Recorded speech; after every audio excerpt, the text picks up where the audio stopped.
سیندا پٹھا اے راشد پہلوان کھرل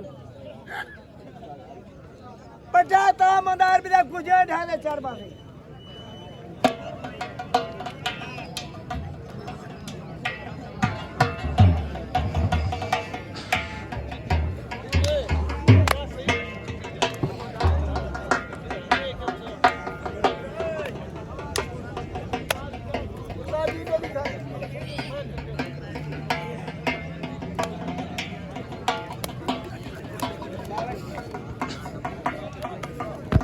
واہ جی واہ جڑا کلدی حق منگے تاڑی دا اپنے آپ مارن پائے گئے کرو آدھر دے انہیں پاؤ لے دے اس مارن خیر ہوگے استاد جی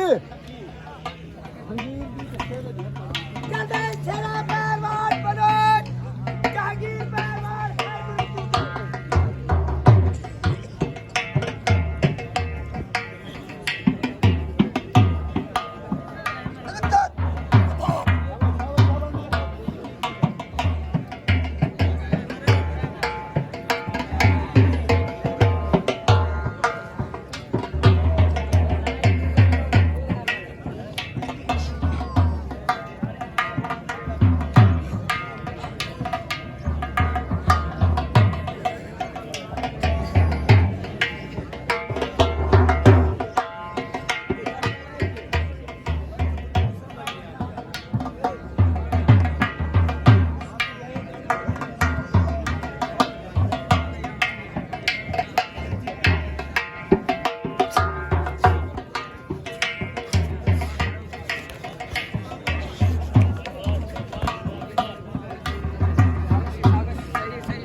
شکر اللہ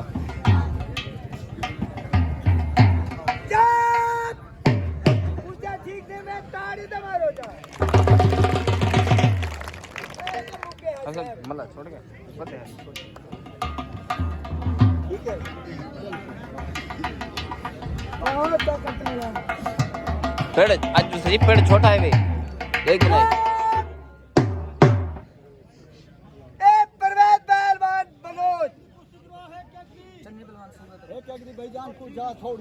جا سوڑی ہے شاید یہیں کھڑے حالی بھی تھوڑا ہے دین شاید کھڑے تو کشتیاں کھڑے ہیں باقی روکستا چنی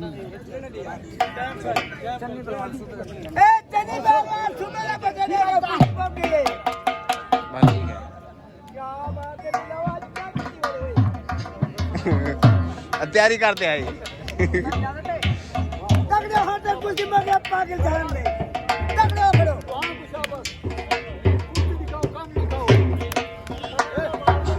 وہ تیری